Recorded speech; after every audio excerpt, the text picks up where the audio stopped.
So I think a lot of sort of analogies from evolution transfer to scientific research, right? In the sense that we traverse a tree of different ideas or different experiments, and then in the paper we report one path through that tree. When we run LLMs autonomously, Yeah. they tend to just kind of like nothing interesting happens. But oftentimes innovation for a specific problem might require first inventing a different problem, right? Sort of automatically coming up with this reduction or like this, let's say, recursive nature of problem solving is something these systems right now not necessarily have built in intrinsically, right? Oftentimes it's easier to generate a lot of solutions than to actually like hard verify them, right? The reason why I'm not that worried yet about labor market disruption is I still believe deeply that humans are the source of deep understanding and creativity in the world.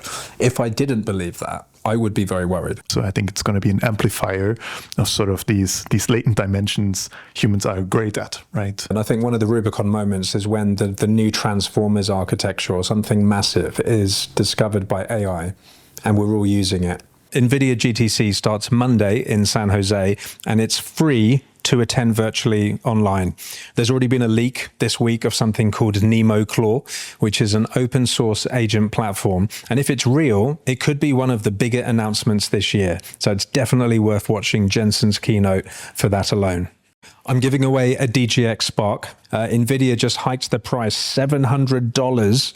You probably heard about these memory shortages, right? So yeah, it's now $4,700, which is very, very expensive. And Merv from Hugging Face, by the way, she got one for her birthday and she said she literally cried. So it's a really cool bit of kit. If you register through my link in the description and you attend at least one session, then you are in the draw. This is a massive conference. Physical AI and robotics are going to be the breakout theme. And Jensen does the keynote Monday at 11 a.m. Pacific. The link is in the description. Don't miss it. Robert Lange, it's amazing to have you on MLST. Thank you, Tim. It's a pleasure to be back. So you're working for Sakana. Tell us about that. Sakana AI is a Japanese AI startup working mostly on AI for Japan, and at the same time sort of exploring, let's say, novel or ambitious ideas on the research side. It's been around for over a year now. You're one of the founding researchers, right? Exactly. So Sakana has been around for now like almost 2 years, like 1 3/4, I would say. And it's pretty fascinating to look back and to look at the early days and how much the company sort of organizationally has changed. But in spirit, like we're trying to sort of embrace Ken Stanley's open-endedness idea and sort of explore many different ideas which might not get the resources right now in the ML community more general. And we've got a few interviews coming out with Sakana that we filmed here in Japan, so I won't spoil the surprise, but the CEO is David Ha. Mm-hmm. And David, like there are these epic, giants out there like, Clune and Stanley. David Ha is one of these people. David's work has had a lot of influence on my personal PhD, right? He did a lot of fascinating work on hypernetworks and sort of modulation in neural networks, but also on evolutionary computation and evolutionary optimization. And that sort of also painted my path during the PhD.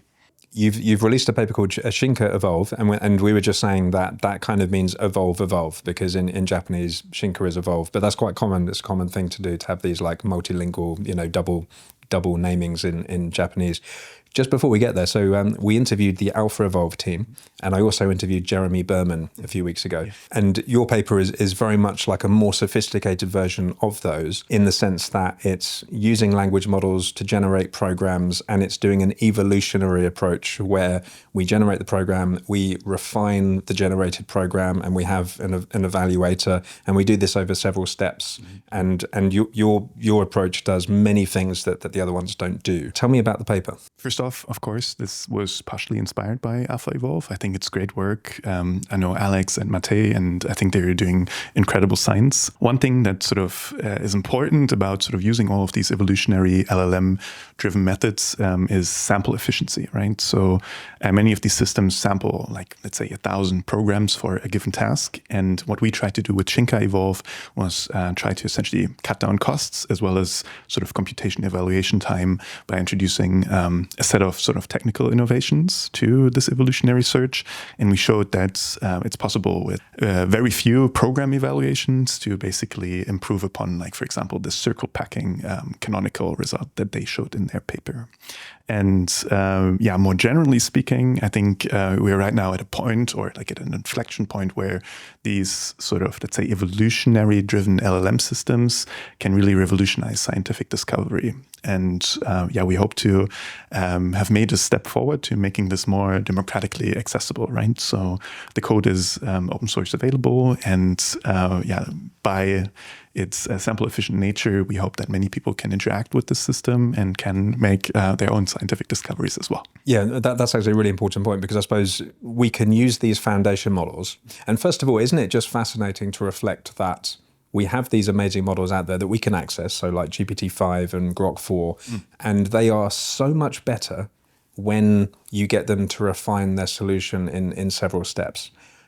Why is that? I mean, I suppose a naive question would be, why aren't they just good out of the box? Potentially, like with enough random samples, right? It's sort of this monkey typing on the keyboard. They would potentially be able to get there, right? But in principle, it's sort of coming back to the principles of evolution, right? In the sense that you need to collect a bunch of stepping stones first, and then build on top of them to really find innovations, or to tune innovations down the line. And I think language models with the right sort of evolutionary harness are extremely powerful in terms of scaling up to make discoveries. And I think Jeremy, as well as the AlphaEvolve paper, as well as sort of work we've done on like the Darwin-Gödel machine, for example, shows that this sort of stepping stone accumulation plus iterative verification and collecting sort of information and evidence from the real world, real synthetic evaluator, is really important for that. Very cool. And stepping stone collection. So this is it came from Kenneth Stanley. It's a wonderful paper, Why Greatness Cannot Be Planned. And he said that it's better to have systems that don't converge. So in natural evolution, we are just trying all of these different things, and greatness quite often follows a diverse path, which means you have to do things which initially seem quite stupid, and then later on they turn out to be incredibly useful. Yeah. We're trying to design algorithms that can kind of allow for a population of slightly weird things, and then we kind of lock in and converge a little bit. So we're still converging though. So we're still building systems that don't diverge forever. What are we losing? One thing I find extremely important after having done Shinka Evolve is sort of this problem, right? So with all of these systems so far, maybe except for the AI scientist, which we can also talk about, the problem is given, right? So you have an evaluator, you have a correctness checker, and you sample programs only on that single problem, right? But oftentimes innovation for a specific problem might require first inventing a different problem, right? So for example, I think in the matrix multiplication result that the AlphaEvolve people show, you can recursively apply sort of the algorithm to larger matrices. So it's actually an important result, right? But sort of automatically coming up with this reduction, or like this, let's say, recursive nature of problem solving, is something these systems right now not necessarily have built in intrinsically, right? So I think going forward, it's going to be really important to not only sort of do open-ended, let's say, optimization of solutions, but sort of do the co-evolution of problem and solution together in order to collect even more diverse stepping stones and to really kick off this open-ended process. Because also to me, like one of the big life goals or achievements I would want to see is really having a process that can run not only for, let's say, a week or many weeks, but like for years even potentially, right? Collecting even more diverse, interesting stepping stones. Yeah, I spoke to Joel Lemon, and he was talking about the Knightian uncertainty, which is that machine learning algorithms aren't very good with unknown unknowns. And in a sense, the unknown unknown is talking about these stepping stones that might be useful later. And when we run these algorithms at the moment, it's the same with LLMs and reasoning systems, is that they're very, very good when we give them a specific thing. And what you're pointing to is we might need to invent new unrelated problems and find the solutions, which might then be related to what we're trying to do. So that feels like a bit of a catch-22 situation, right? So we're saying, you know, circle packing, here's my evaluation function, and I want you to sort of diversify and then, you know, kind of, and then converge towards this solution.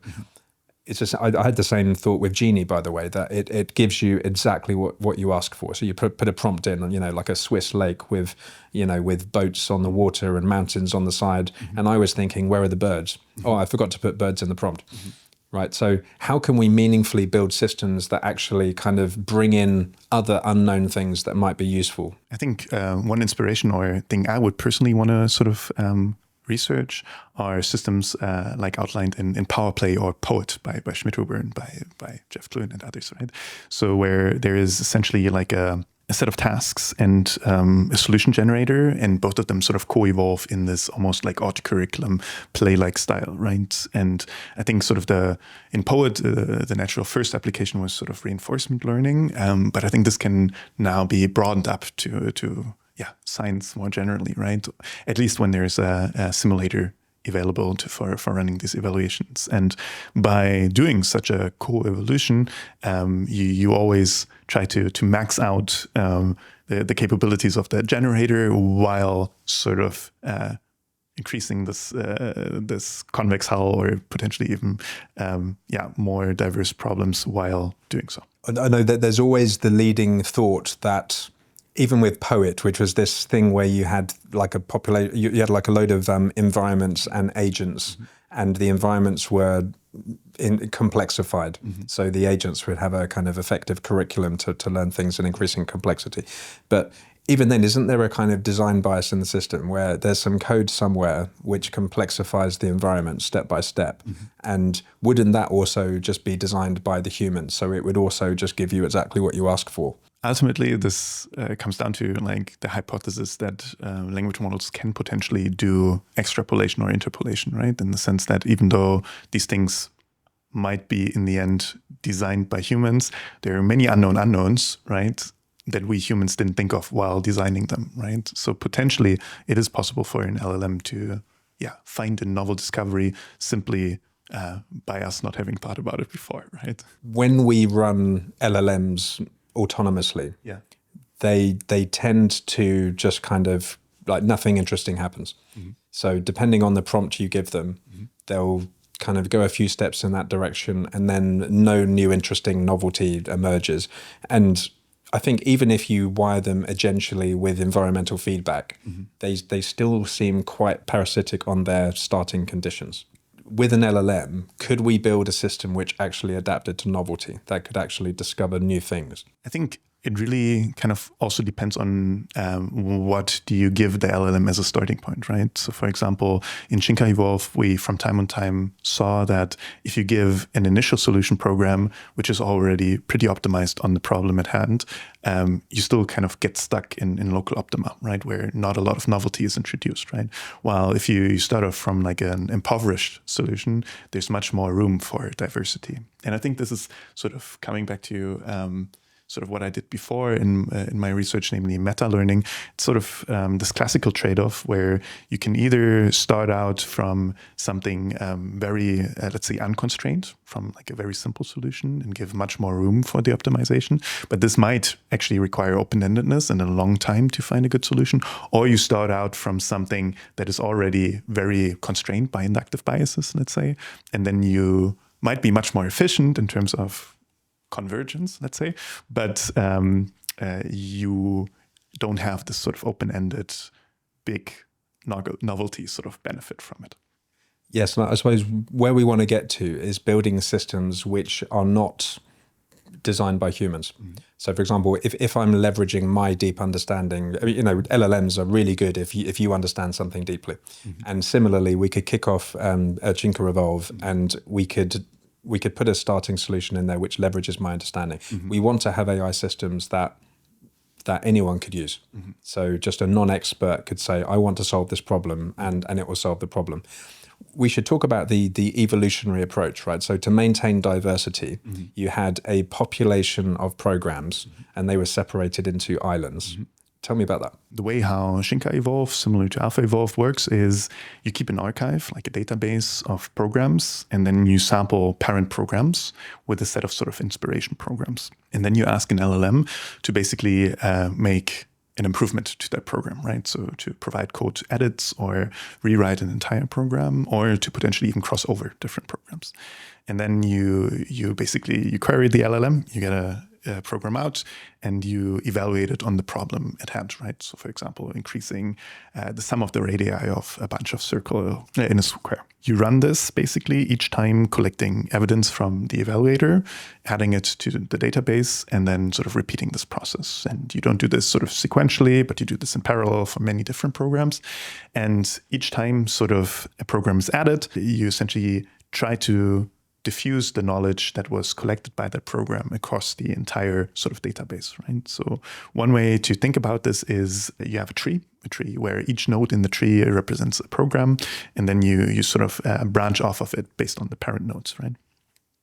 And interestingly, like these approaches do tend to scale, but ideally, we can make the scaling happen at a faster rate, right? And this is something we tried in Shinka Evolve by sort of doing a bunch of innovations, including sort of model ensembling. So we're not using just Gemini, but we're using basically all frontier model providers, and figuring out a smart way how to use each model for a given parent, right? So if you have a certain program, in some situations it might be better to use a sort of GPT model. In other settings it might be better to use a Gemini model. And we sort of introduce a sort of adaptive prioritization scheme that can adapt sort of the evolutionary algorithm on the fly while running the algorithm. And this sort of also comes back to the naming, right? So Shinka Evolve kind of means that this evolutionary algorithm that we apply using LLMs sort of also co-evolves at the same time while we optimize the programs. And on this, while we're on this circle packing problem, so you had this plot showing how it converged, and it seemed to converge quite quickly. So, and we'll show the plot on the screen now. So very quickly the performance jumped up, and then it slowly converged. And you said in the paper that it was using three core innovations. And my thinking was, if you ran this 50 times, would it be the same every single time? And to what extent is it thinking outside the box? You know, Sebastian Bubeck is always posting on Twitter talking about how GPT-5 has just, discovered new things. And there's always the question of, well, is it just searching the internet? Is it just finding things that have been found before and, combining things together in a new way? But could it really think outside the box? Yeah, I think this is almost like a subjective question, right? So first off, I don't know all problems on the internet that try doing circle packing, right? But what I can see in the tree that we also depict is there's, for example, like a crossover operation between two programs happening where sort of different concepts are combined, right? So one important part is, for example, the initialization of the circles. Another one is like the optimization. So basically like a constrained optimization program is executed. And then the final part is basically like a reheating stage, right? Where noise is added and sort of more is tried to be squeezed out. And to me, like this sort of propagation of information through the tree is one that's really, really fascinating, right? Where in some sense, these stepping stones are actually used and so in a complementary fashion, right? And with regards to rerunning the program multiple times, right? Of course, there's some stochasticity in it, right? So we're using language models, and sort of due to like the queuing, device scheduling on their server side, basically, we can't get rid of all the noise. We've seen that at least for the general quality of the solution, so what is arrived afterwards, it is possible to reobtain this, but sometimes with a different program, or most of the times just by stochasticity. Right, so it's not like there's for many problems there's like not one solution that achieves that score, but there's like a spectrum or like a region, let's say, in the program space that resembles the same. Right. I think one thing that was very interesting about the circle packing problem, sort of also coming back to the problem that I discussed initially, was that originally we used a formulation where the correctness is checked with like a very tiny amount of slack, right? So the circles could overlap a tiny little bit, and then afterwards we sort of reduced the radii, and the solution was exact, right? This didn't change the score by too much, so it's still state of the art, but it was essentially like a proxy problem. we then reran the Shinka Evolve on the exact setting, and we found that it took a little bit longer to actually obtain the same quality of a solution. So I think this already points a little bit in this direction of what I discussed in the beginning. Like sometimes sort of surrogate problems might actually be extremely valuable in making such discoveries. And having an automated way for designing these surrogate problems in an efficient way might be something really important going forward. Yeah, that's absolutely fascinating. It reminds me of support vector machines where we make the optimization tractable by introducing slack variables. And you can think of that as a kind of surrogate problem. But then I'm thinking, well, would Shinka Evolve or AlphaEvolve, would it know to introduce a surrogate problem? Because, as designers who understand, we can think outside the box and we can do stuff like that. Because presumably if the fitness function had the constraint that there were no circle intersections, then it wouldn't occur to the algorithm to come up with a surrogate problem. Exactly. Yeah, this is a big limitation right now, right? So at this current point in time, we take the problem to be fixed and we optimize for that problem. But when you think about humans, we're really, really good at sort of inventing our own problems, right? Or reformulating the problem so that we can actually sort of work with it, right? So I think a lot of sort of the innovations in, let's say, mathematics come from taking a very different perspective on a problem, right? So taking sort of number theory and applying it to linear algebra or the other way around. And I think right now these systems are not yet at the point of achieving such level of, let's say, transfer. Yes, and it reminded me, I spoke to Lion about this, you've got this Sudoku bench, and a lot of folks watch Cracking the Cryptic YouTube channel, and that's exactly what they do. They invent new problems based on abstractions that capture the essence or aspects of the problem you're solving. And then they do something which is similar to Shinka Evolve. So they do this kind of evolution where they take these different solutions and they kind of combine the best aspects of both of them, and they forge a divergent path to a new solution. And that seems to be the essence of what we need to do. Yeah, for sure. I mean, there is some work also by Jeff Clune, Shengren Hu, and Song Lu on automated capability discovery. So there they look at language models that generate tasks, right? But it's in a, let's say, unstructured way in the sense that it's not done in order to enable the solution to one target problem, right? And I think sort of doing these connections is going to be very fruitful down the line. Very cool. Now, the other thing, we'll show the graph on the screen, the evolutionary graph. So for the circle packing problem, I was looking at that, and first of all, it looked incredibly parsimonious, which is good. It looked like it had found an optimal path to the solution very quickly. And I was thinking in my mind, well, maybe there's some natural pattern. There's something about that we could use in the abstract to guide the evolution in the future. But the other thing I'm thinking about is, right now, the problem with machine learning is that we don't really have semantics baked in. So what we're doing is we have a verifier, we're looking at the reward, and we're sort of like doing patterned exploration, and we're taking steps towards the target. And I love mechanistic forms of reasoning where we actually know something about what the program components mean. And the reason this is important is when we're merging together the best performing programs from two different islands, that's a kind of first order interaction, and it might not make sense to merge them together. It's wonderful that LLMs, you can give them any pairs of programs and it will find a way to merge them together. But wouldn't a more principled way be of there's some kind of semantic primitives here and we know they fit together? So there's this Lego analogy that we're kind of building up based on principles rather than forging a path based on the performance. Yeah, that's a good point. So one thing we do in Shinka Evolve as well is we keep essentially a scratchpad. So each program is being summarized, and then from the program summaries, we keep sort of a set of global insights, let's say, that were shared or like extracted from these programs. And then based off of this scratchpad, we construct sort of meta recommendations that then become part of the system prompt, right? So that way you can try to sort of semantically grasp some of the discoveries, but a general problem, which is again sort of task dependent, is thereby you sort of diffuse that knowledge across the tree, right? But sometimes you want things to be much more isolated, right? Yeah. It's always like a trade-off where you somehow have to find for your problem the right position on the spectrum of how much knowledge diffusion do you want to have and how much sort of, let's say, hard islands of programs do you want to have, right? And yeah, we're trying to make steps in the direction of sort of automatically adjusting this in an optimal way. But again, it's very program sensitive.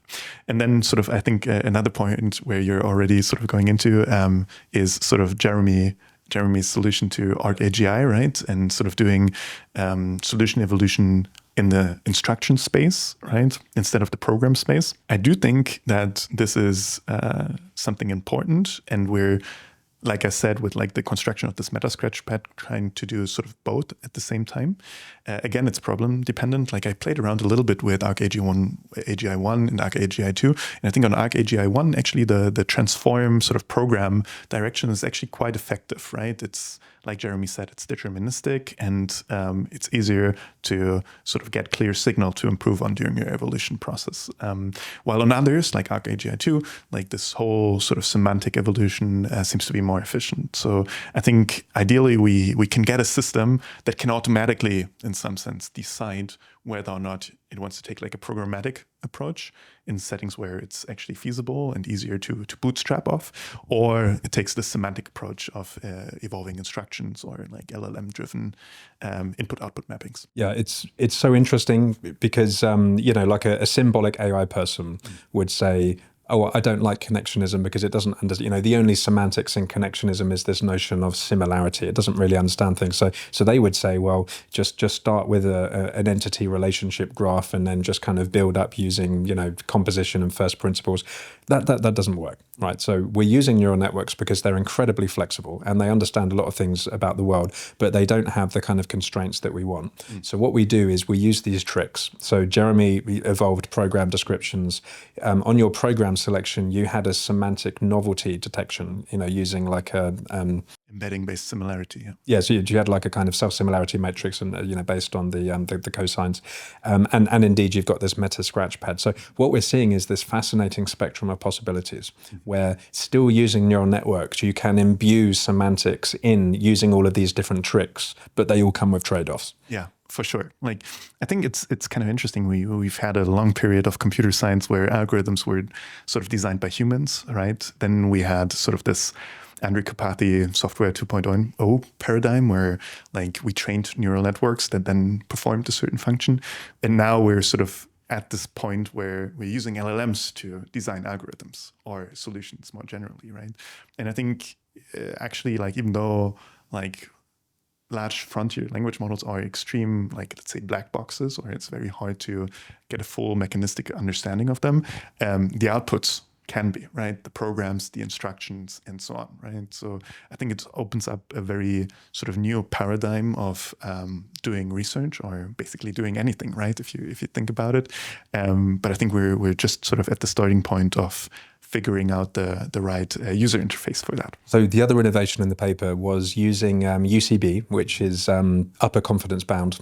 It comes from the multi-arm bandit literature, which is this problem where you can pull these levers, and at the beginning you don't know which levers to pull, and over time you kind of reduce your uncertainty and you can kind of pull the ones that work. But there's this exploitation dilemma, and you've implemented that for figuring out which LLM, so it could be Gemini, it could be like, Grok 4 or something, to figure out which one to use. We're using like a model ensemble, right, to propose program mutations. And intuitively, one could say like the best frontier model on SWE-bench is always the best mutation proposal model.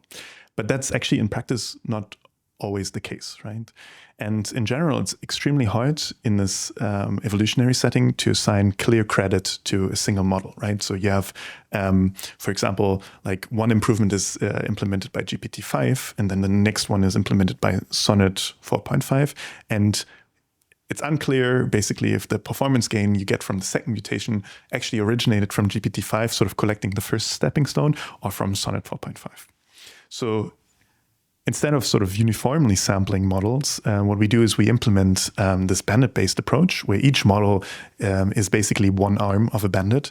And then we look at how often did this model improve performance of a sort of parent node by creating a mutation. And we then adjust sort of this posterior probability to sort of first explore all arms once, right? And then essentially change over the course of time in order to prefer models that sort of yielded improvements before for similar nodes. The great thing about using a UCB-like algorithm is you can it actually has a theoretical regret, which means it's like only log worse than the optimal switching path, if that makes sense. But if I understand correctly, UCB is based on a sort of like a global rating, like a mean score of every single LLM. And I think what we want is to have more of a contextual switching decision, which means we know for this particular program, Gemini is better. And do I understand correctly at the moment that it might converge to a single frontier model, and then in a nuanced situation, we might still get the wrong model? So in general, like there is some amount of probability like allocated to all models, right? So it's not like it can just peak on one model and then you stop using the others, right? So there's still a chance for open-endedness and serendipity, if you will. And we, in general, like for the problems we considered, we haven't seen that like one model clearly dominates all the others, right? We've seen that it really depends on the course of this evolutionary process, like which model is better.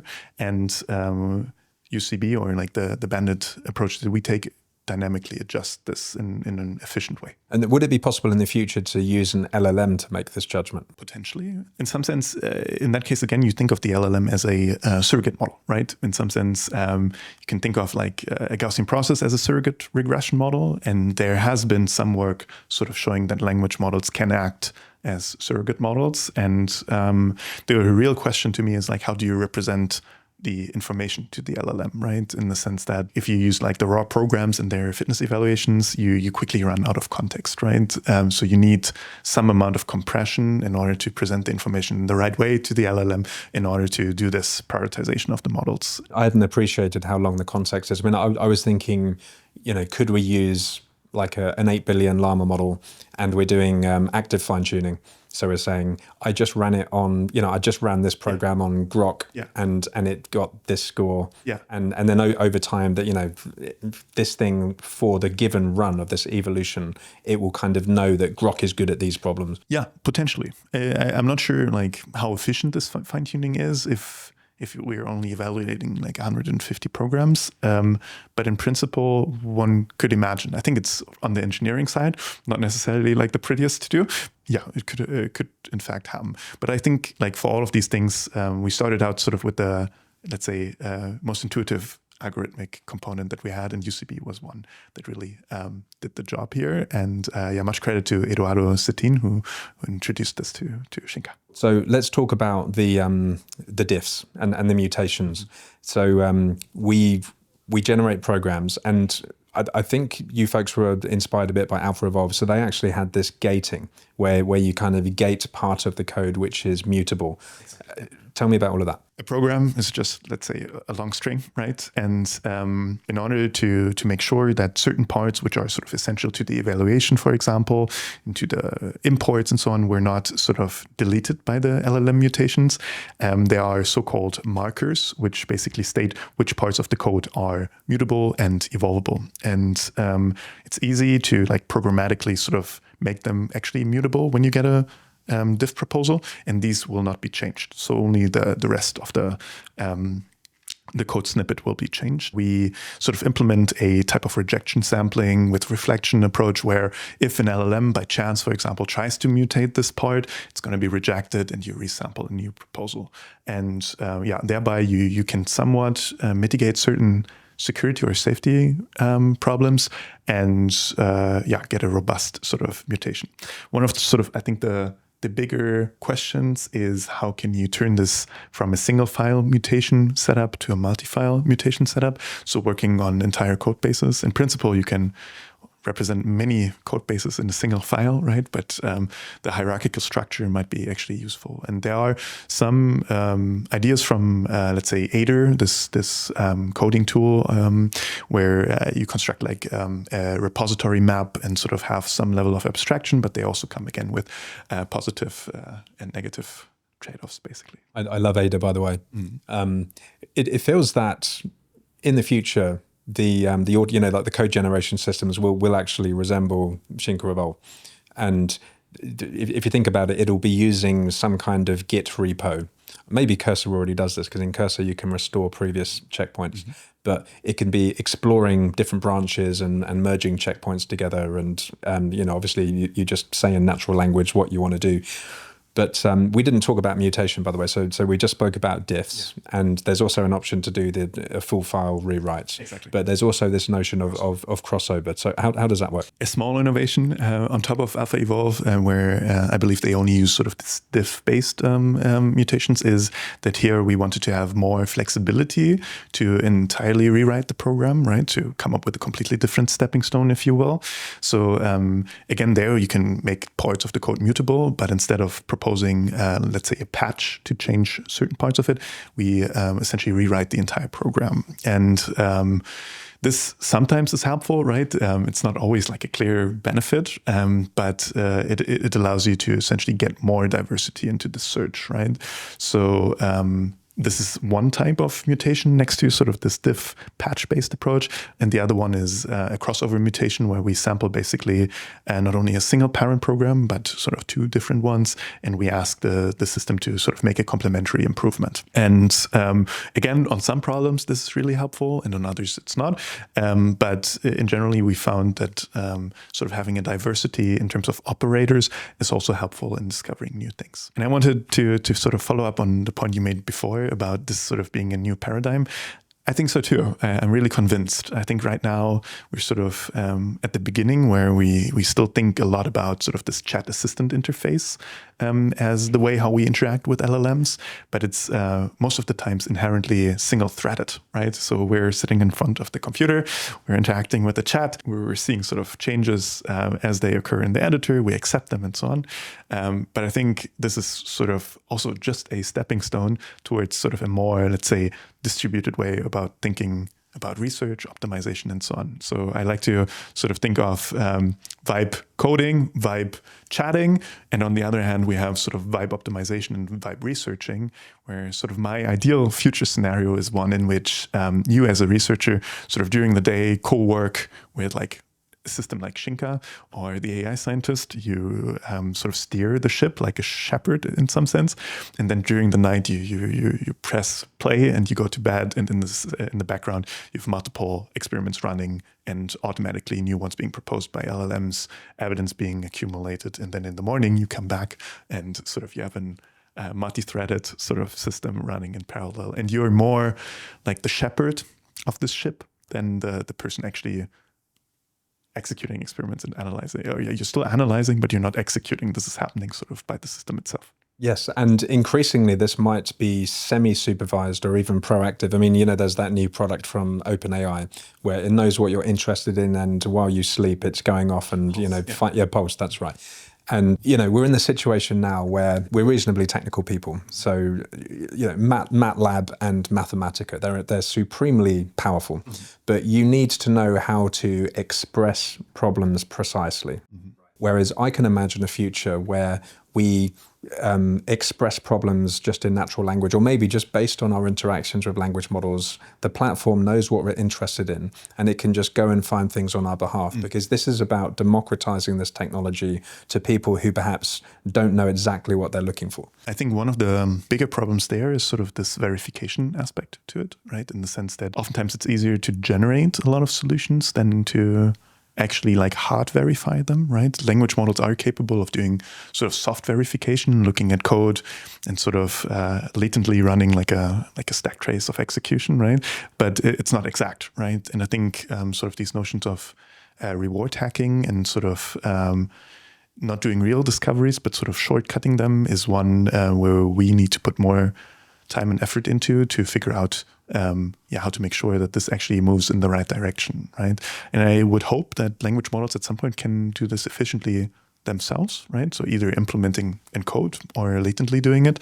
But this is also like part of the problem, right? It's not only coming up with the problem, but also with the automatic verification at the same point. Yeah, isn't it a tantalizing idea that there are natural patterns in the world, and the building blocks to construct novel solutions are already there, right? And maybe they're there for a reason. Maybe they just reflect natural regularities in the universe. Because there's always this question of, intelligence is about adapting to novelty. So the world is always changing, and the world tomorrow will have things that we can't explain, with our knowledge today. But we do have like abstract knowledge that could be easily recombined to explain the future. And LLMs might already have those building blocks. Yeah, for sure. I think like in some sense, the more you think about sort of Occam's razor applying to everything in our world, like let it be language or let it be sort of science, is pretty interesting, because like these artifacts now go into our language models of today, and potentially there is some amount of this being captured. I think, though, it might also be an inductive bias that leads to a local optimum at some point, right? And you need more complexity. But I do think like with systems that sort of do this evolutionary mutation sort of style approach, you might still sort of push the system out of these local optima eventually. Yes, and there's also the notion of the importance of adaptivity. So this is what Cholet says intelligence is. Yeah. And since we've had these models that actually do adaptivity at inference time, so things like test time, active fine-tuning, and the reasoning models and so on, they started getting non-trivial performance on ARC. Mm-hmm. Now, it's very, very expensive to have adapting huge foundation models. Yeah. It's just a practical concern why we haven't done that yet. But what we can do is build systems like Shinka Evolve that leverage the best of both worlds. So they leverage frozen foundation models, but they give you adaptivity. And the purpose of adaptivity is to respond to novelties, to create new building blocks, synthesize new building blocks in this principled tree-like structure that allow us to adapt to novelty. Yeah. So we are having our cake and eating it. I have to say, I found it very interesting that Jeremy basically in your podcast, when you asked him about Shinka, was saying like he doesn't believe that there are a lot of sort of percentage points to be gained by using a system like Shinka, yes, but you can make it much more efficient, right? That was sort of the gist of his answer. And to me, it's like once you have made it much more efficient, you can scale it up again, right? So if you essentially have a cheaper system that can generate many more sort of instructions, I would expect that by the nature of open-endedness, you might get some amount of improvement out of it. Right now, I don't have any evidence for it. I would love to collect that evidence. It's again like the magic of open-endedness that comes into play, that as long as sort of these training examples of ARC-AGI give you a good signal for a final test submission, you should be able to progress. Yes, and that is a great segue, because certainly on the circle packing problem, it was so sample efficient that in less than 200 interactions with an LLM, you converged on the solution. But I was thinking that great, but it's still quite dependent on the starting conditions. We talk about this design bias and so on. So yeah, what we put in is very important. But now what we could do is scale out. So we could run this 1,000 times, and we could have another process which prompts, generates, breeds the starting conditions. Because every time we run Shinka Evolve, what it's doing is it's searching parts of the epistemic tree. Sure. And what would happen if we just scaled that out massively? We haven't tried, but you could even start with like an empty program, right? Which would be basically the same, right? And then you would branch off of that empty program, I would expect. Yeah, we haven't done this simply out of sort of cost and time reasons. But I do think in many ways sort of this is the question that will push us towards like this true open-ended vision of running a system for like a month or so, right? Really trying to squeeze this out. Yeah, I'm not sure if we're entirely there yet, but I will do my best that we will. And the reason this is interesting is we know as a practical matter that we can't start with nothing. Mm-hmm. If we were just sort of like starting from the most primitive building blocks, the search space would just be huge and there'd be no learning signal. So we know we need to start a little way up the stack, but we can massively parallelize that.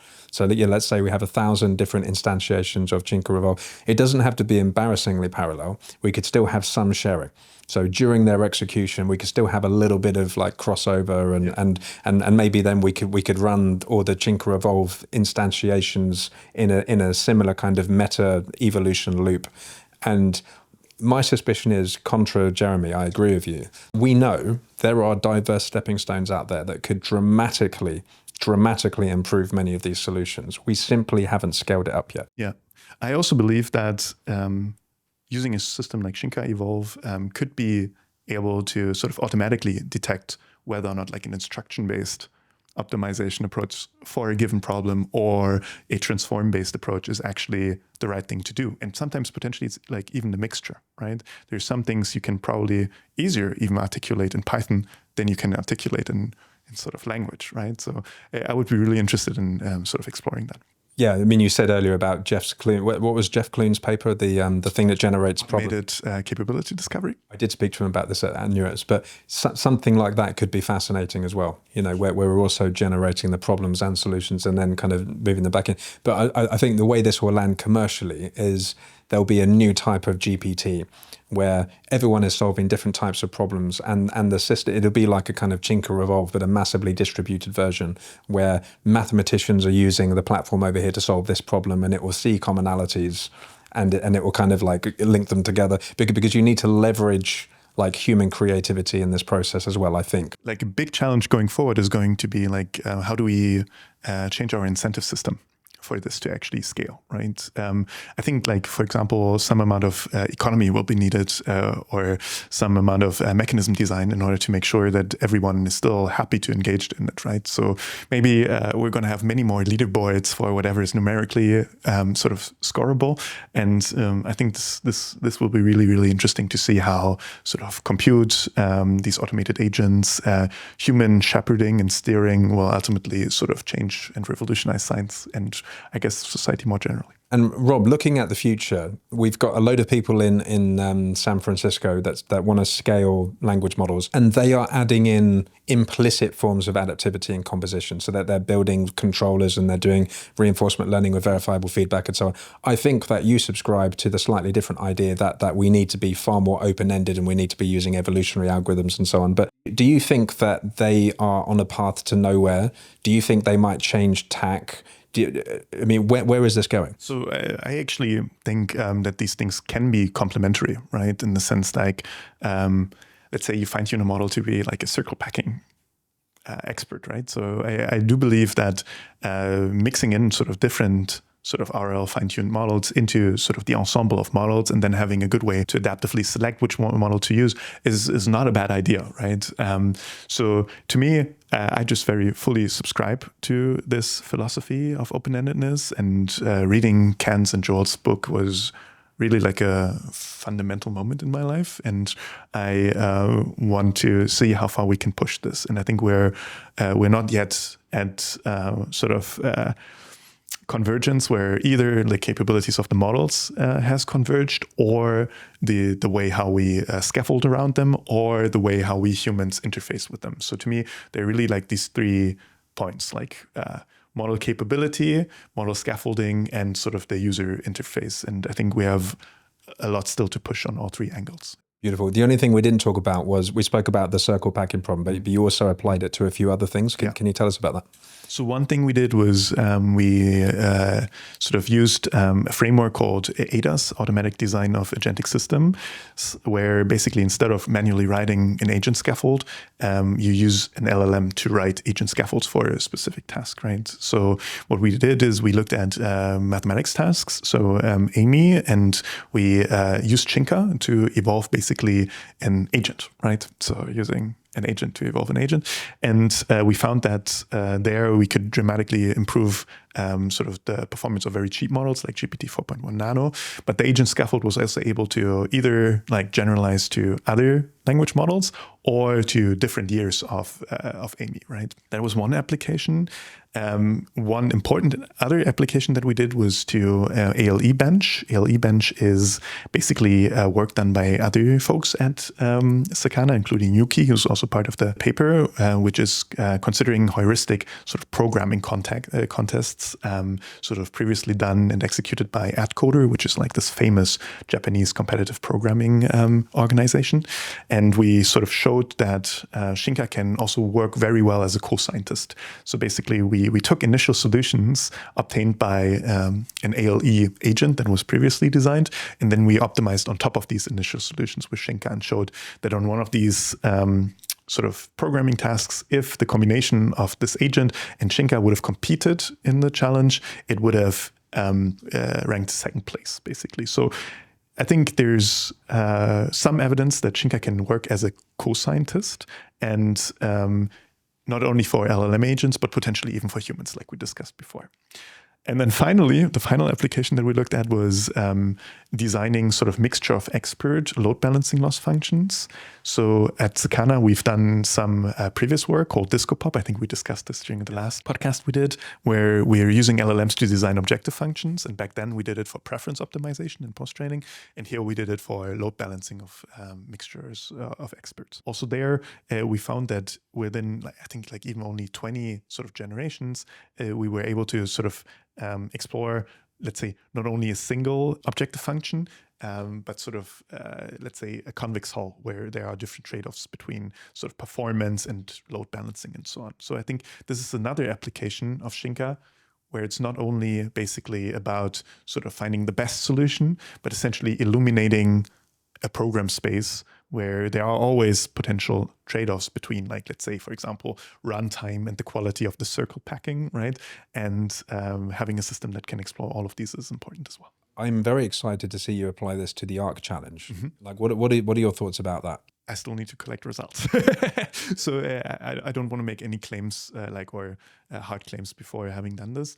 But I would hope that there is some chance of, for sure, improving sort of the cost of these systems and then potentially even performance. But yeah, to be seen. Oh, very exciting. So you've done some experiments. Exciting news is potentially coming. I've started looking into it. Yeah. I mean, what are your thoughts in general about ARC, though? I think it's great. I think it's really important, and I think it fills an important gap.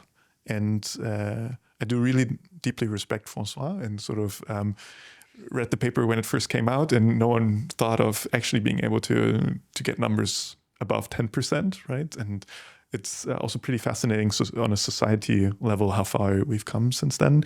And sometimes while you're sort of deep in the, let's say, battle mode or work mode, you kind of forget where you were 1 year ago. And then just looking back, it's pretty amazing. Also how far we've come since '01. It's insane. I mean, I think Francois doesn't get enough credit because it's such a good benchmark, and not necessarily for reasons people think, because Francois is always saying that we need to have a benchmark which is easy for humans and hard for AIs. And in a sense, that's not quite the case. I said when ARC v2 came out that it's actually very difficult for humans. That, you know, there was one task where Duggar was stumped for about 15 minutes. There was 3 of us looking at it, and and it's one of those things that depending on your perspective, you might get it straight away or you might not. Yeah. So there's that criticism, and people have said that ARC v3 is even harder. You know, but I think that's rather missing the point. I think he's saying that with a lot of these competitive coding problems, the data set is contaminated. These are problems that have been solved before in part or in whole, which means when you look at the epistemic tree, many of the building blocks for solving them are very high up in the tree. He's looking at these problems that there is very little data set contamination, and they need to be solved from very abstract building blocks. So you're starting much lower down the tree and you're synthesizing a model by composing together very abstract building blocks, which is the essence of intelligence. Yeah. And I think for that reason, ARC is really kind of pushing us to build adaptive systems which we could say are intelligent. Yeah, I agree. I mean, like, in many ways, I'm really looking forward to the next years and seeing how far we can push this, and then also how much generalization we can get afterwards. Because I believe, like, when you look at sort of the more recent models, they're getting much better at the transform style code evolution or outputting for ARC than they are on the instruction-based level. And I think this might already be like a small sign of some amount of overtraining on ARC-AGI 1 at least, right? I do believe there are some aspects of work which will be automated before it comes to sort of fully science automation and the type of work I'm doing. But I could imagine that certain parts of the dimensions that I deal with every day are for sure going to be hit by AI. And then the question is, are there going to be new dimensions opened up that we as humans will fill in, right? And I think what I said before about like shepherding and so on, I really hope that that's the way forward, right? In the sense that humans are the ones steering the ship while just being massively amplified in their productivity. Right now, I am not really seeing the kind of job market disruption that was being predicted. I know from personal experience that in a sense, it's made it very difficult to hire people. You know, script writers use ChatGPT. I can spot it instantly. And writers and copy editors are actually in more demand than they were before, fixing all of the crap that has been generated with ChatGPT. And there's the cloud analogy as well. So, IT system administrators who were earning, £60,000 a year in the UK, they rebranded as cloud DevOps engineers, and they more than doubled their pay. And people are very adaptive. They see new trends, new bandwagons, and they just adapt and they add value on top. And that has been the trend for a very long time.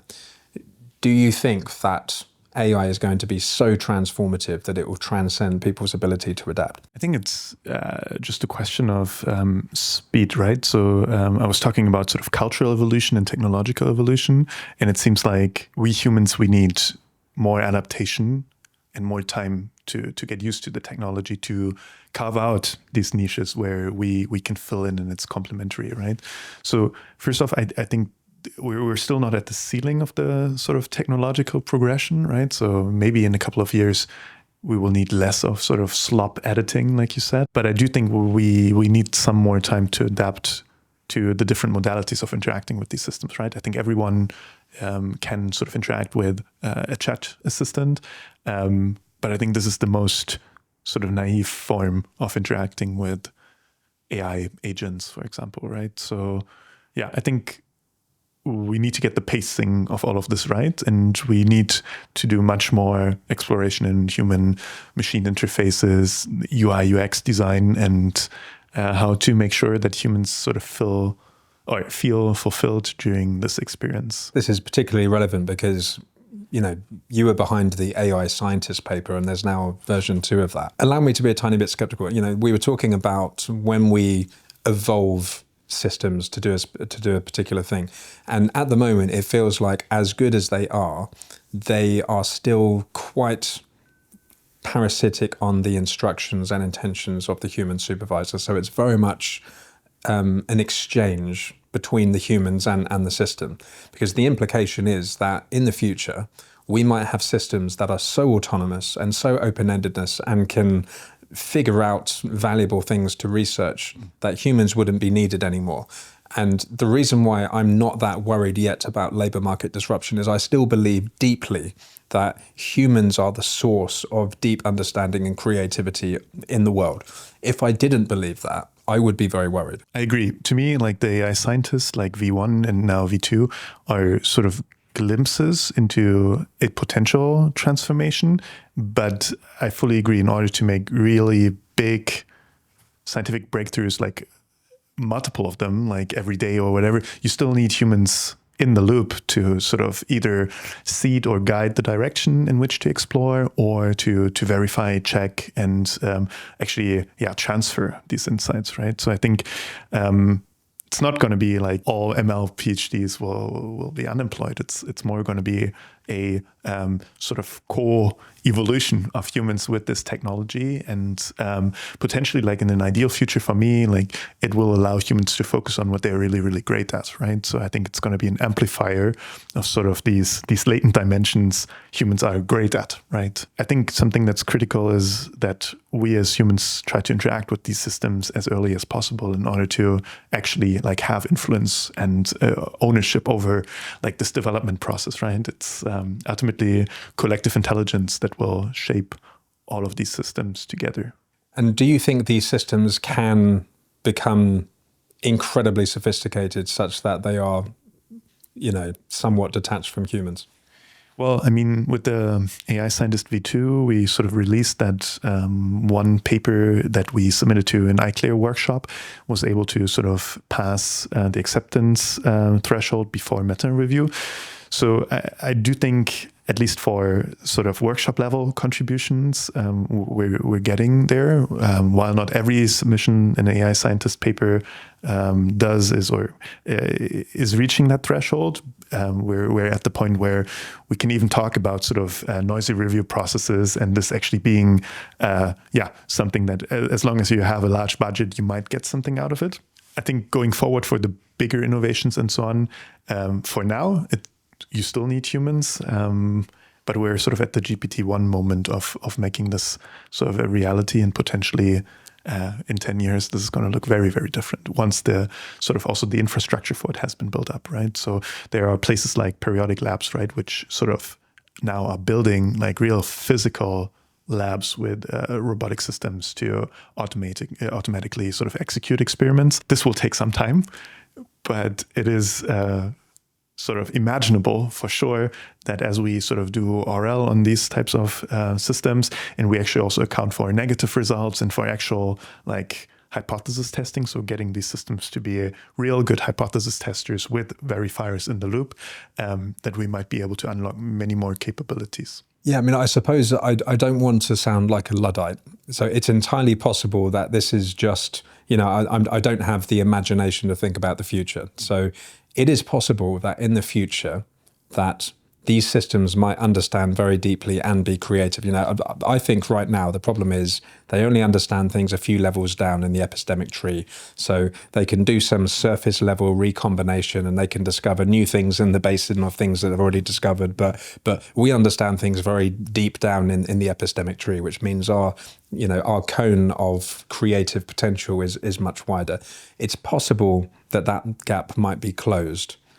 What would happen then? The way how I kind of think about the scientific process is like a tree search ultimately, right? So I think a lot of sort of analogies from evolution transfer to scientific research, right? In the sense that we traverse a tree of different ideas or different experiments, and then in a paper we report one path through that tree.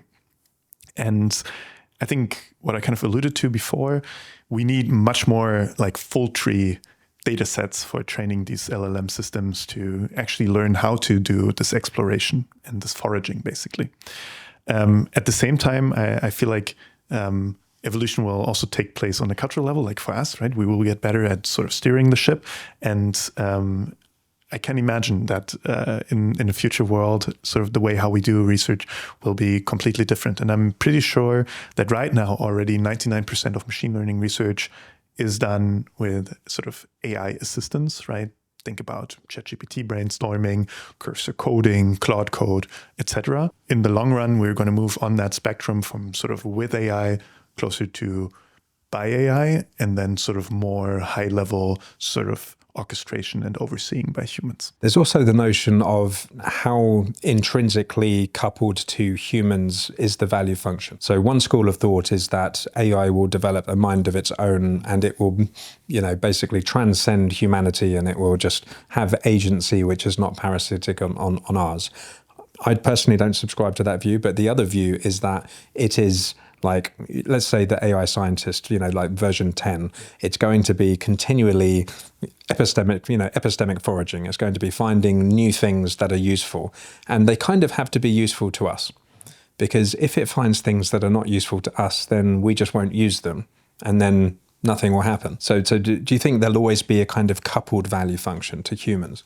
Jeff Clune had this work on Omni, right? And using LLMs as sort of amortized notions of interestingness for humans, right? And I think ultimately the way how we train these systems is coupled in human data, right? And going forward, it will also be coupled with human data that is collected using verifiers, right? So I have a hard time believing that in the long run, when you run this open-endedness sort of paradigm with AI scientist agents, it's going to completely divert to something that's either fully non-interpretable or unrelated to problems we as humans care about, right? And then again, like humans can steer to a certain degree where like the search happens, right? So you can tell a system, okay, try to do cancer research, right? And sort of work on problems that we care about. And ultimately, like we are the ones who control how much flops are being pushed into this. Yeah, because as a thought experiment, I can imagine, let's say, in the world of mathematics, what if an AI scientist could come up with entirely new problem formulations and then solve them? And these are things that humans had never conceived of before. And maybe they would be less interested in the answer because humans hadn't spent time thinking about it. And if you think about it, we could just explore the phylogeny of mathematics just to the nth degree. Yeah. And at some point, maybe we just wouldn't care anymore. Maybe we can just carve out that space just forever and ever. Yeah, but maybe down the road, there is a stepping stone that enables a new innovation in a different field that we actually care about, right? So it's very hard to say a priori whether or not something is interesting or not, right? Yes, and there's also the notion of, I love this idea of diverse intelligences and diverse minds, and maybe we could just create artifacts in a space which is completely alien to us, and we might even ascribe moral value to them, and we might not want to turn off, the power because we want these alien artifacts to stay alive. Maybe, like, I read a lot of science fiction, but I would sort of shy away from speculating about all of this. But I do think one thing I'm extremely certain of is that the way how we conduct research and science is going to fundamentally change in the next 5 years, 10 years, and 20 years. And I hope that we're going to be able to sort of tackle some of the biggest problems, which are still sort of seemingly unreachable right now with and by AI. So Terence Tao has posted that he's been using GPT-5 to, and it's been speeding him up. It's taking away a lot of the drudgery. But the cynical take is that, and Scott Aronson posted something similar as well. The cynical take is that maybe laziness is stepping in, and in some pernicious way, using AI models is actually stopping us from thinking outside the box. So it's encouraging us to kind of search in the neighborhood of things that are known. And that is very useful. It's very useful to have an artifact that knows all of the experiments, all of the things that are ever done by people 20 years ago. But now we don't have people really kind of applying their brilliance, their talent in completely new areas. So first off, it's great that these experts are already using the technology in their day-to-day work, right? And I think it's also important that really, really top-level scientists try to push what's capable with these systems or squeeze out where there might be sort of black spots or stuff where these systems can't do.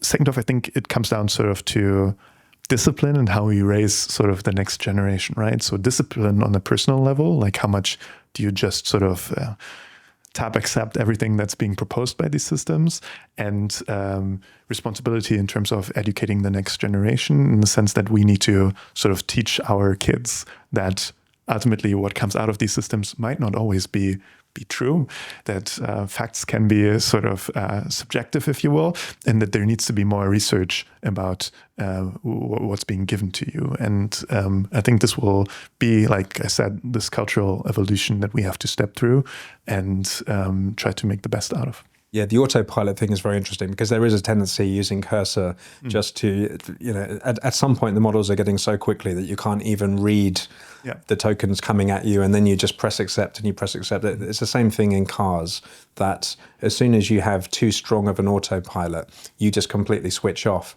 And then you see a divergence because there's something about thinking that it must be grounded on your path. There's this path dependence.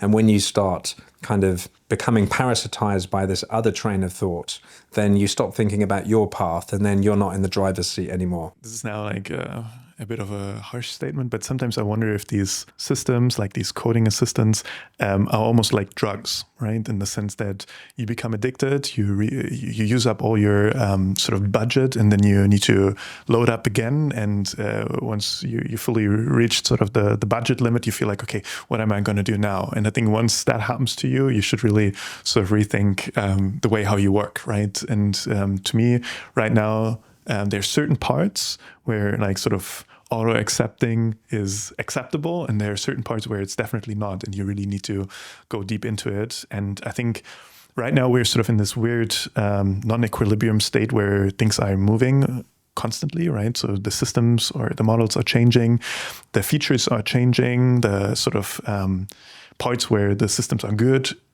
are changing all the time, and we humans need to constantly adapt to that, right?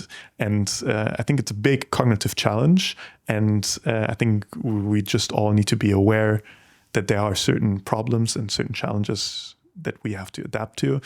I think the best way to do so is just interact with this technology as much as you can, and maybe find new research ideas for out of that experience. And how is AI Scientist V2 different to V1? In V1, we used sort of a template-based approach. So we had like a base experiment, and then for that base experiment, we asked sort of an LLM to generate ideas, sort of with semantic scholar calls and sort of literature search. And then it implemented sort of these ideas based on the template, right? It did basically code diffs. And then it linearly executed like an experiment plan and wrote a paper in the end. And so what could happen was that there was an idea and that idea didn't work out, right? But then in the end, the paper, like the experiments were still executed linearly and you wrote a paper. And this was already impressive in the sense that it looked very much like science. But if you think about human sort of science and like the scientific method, it's much more like tree search, like I said before, right? You sort of adapt what you're going to execute next and you sort of refine based on evidence that you accumulated, right? So this is sort of the notion of falsificationism from Karl Popper, right? In the sense that we collect evidence for hypotheses and we reject others, and we do so in a loop basically until we want to publish or we find something. And we tried to take this notion and directly build it into the agentic scaffolding for the AI Scientist V2. So now it's basically like an parallelizable agentic tree search where there's no longer a template experiment needed, but this is drafted up by the LLM itself. And thereby the AI Scientist V2 can be applied to many more sort of settings, if you will. So at the core is sort of this new agentic tree search paradigm. And then we use sort of a couple of minor technical changes, like using a VLM reviewer for sort of figuring out if captions of a paper are aligned with the figures. And we scale this up to many more sort of computational nodes and then write a paper in the end again. So I'm trying to say this in the most polite way possible, but a critic might say, I don't want to use the word slop, but a critic might say, we are producing papers which appear like papers. So they have figures and they have results and they have things written in a certain way, but they're not grounded deep down the epistemic phylogeny, which means that they have, you know, near the top of the tree, we're seeing some novelty and composition happening, but it doesn't reflect a deep understanding. What would you say to that charge? It's for sure that not every paper that comes out of the AI Scientist V2 is a Nature-worthy publication, right? That's for sure the case. So definitely there is some amount of, let's say, slop or content that is not like a scientific big discovery being written up by the AI Scientist V2. But ultimately, like we showed that it was possible to obtain a workshop level paper. I do think this is sort of the first time basically where we can see that at least now we're able to fully autonomously spend compute, spend API calls to obtain some amount of scientific insights. And for me, at least right now, it's a good way to sort of prototype ideas or to investigate a certain field, get like initial starting point, initial results, and then to work on top of it. But for sure, more work needs to be done to make this entire process more robust, more efficient, and essentially produce many more sort of true positives, if you will. Yeah, and it might be one of these things, you know, like when we moved from GPT-3 to GPT-4, there was just a massive increase in fidelity. Because the thing is with Slop, to me, it simply means lack of deep grounded understanding. And there's no reason in principle why these things couldn't have a deep grounded understanding. They just don't have it yet. Yeah. So it's something that could improve over time, but it's likely to improve quite slowly. And then at some point we might just think, oh my God, we've got an AI scientist. Yeah, I mean, like to me, this kind of comes back to what we were discussing about before. So first off, there is a verifier in the loop, right? Or in the sense that experiments are actually executed on a computer, right? So the numerical results can be fed back or are fed back into the system to come up with the next thing to explore.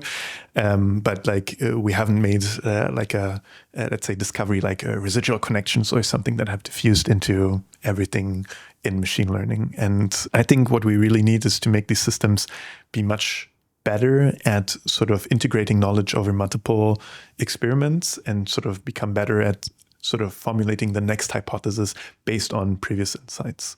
And yeah, this might require some amount of post-training on sort of these traces, basically. But I'm pretty positive that we might also get there with just diversity and scaling these systems up in an efficient but scaled up way. I'm just thinking that the first breakthrough discovery, would it resemble the AI scientist paper or would it resemble Shinka Evolve?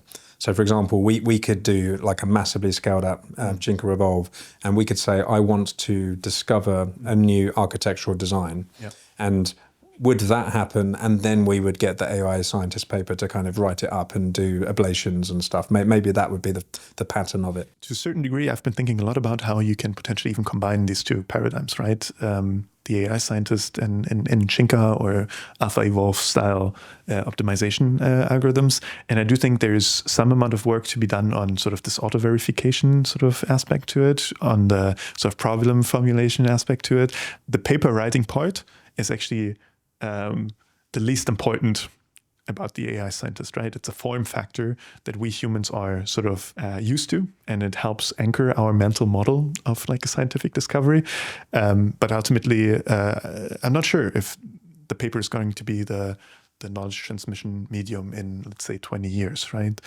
Something else I've been thinking of a lot is whether or not we can make papers much easier agentically accessible, right? In the sense that right now it's a LaTeX document, but you could imagine sort of equipping every paper with sort of several model context protocols so that every figure is reproducible, data is accessible, and essentially make it much easier for the LLM agents to essentially either replicate work or to work off of them afterwards, right? Doing sort of epsilon improvements, ablations yourself through that interface to your paper. But to be entirely honest, I'm not sure if it's going to happen, because there have been many great ideas for improving sort of, let's say, the format of scientific artifacts out there. And people still seem to like the paper format, which has existed for, let's say, hundreds of years, right? So I think it's a question of incentives again, and really showing that if something like that would exist, it would enable much faster progress of AI agents for scientific discovery. Yeah, paper is a great human interface. It's a similar thing with automated driving, right? That we could revolutionize the road network to have sensors, and we could dramatically improve the monitoring and observability and optimization. But I'm fascinated by that idea. So you're saying not just reproducibility of the experiments, but also the way that the figures are designed and the code and so on, because then we could create this huge playground where agents can repurpose, recombine, restudy work that has been published by other scientists. And it also made me think, does, like, having an automated scientist, does that make peer review more or less important? I do think it actually makes it more important, at least for now, right? In the sense that we now have a mechanism, or could have a mechanism, that generates many papers, right? And it first increases like the workload on human reviewers, and we need some effective way for filtering, and then essentially only taking the cream of the crop for human verification afterwards, right? So I think for now, like, the ultimate verification is still like the human and the diffusion of the result through the community, and we need better tools for doing this automatic filtering and verification. Like, we have the AI reviewer that comes with sort of the AI scientist, but you actually probably need some form of experiment execution for actually verifying everything. Yeah, but there is, for example, work by OpenAI on Paperbench and trying to go into that direction using sort of LLM soft verification and these types of things. So I'm hopeful that we're going to figure this out in the next years. Yeah, and I think one of the Rubicon moments is when the new Transformers architecture or something massive is discovered by AI and we're all using it. My worry, I suppose, is that probably folks like Google, who have enough compute power, they're going to be running AI scientists, and they're going to own many of these discoveries, which is why it's so important to have work which can efficiently discover new things in science. And it's important to have work that's openly available, right? I think, like with the AI scientist and Shinka, we're really trying to make sure that we can sort of apply the collective intelligence of all of us to shape how this might look in the future. Amazing. Well, Rob, this has been so fantastic to have you on the show. Sakana is hiring amazing engineers, by the way. So if this sounds like, and it is an amazing opportunity, get in touch with Rob and the guys. And I trust you're working on some exciting new things that are coming up.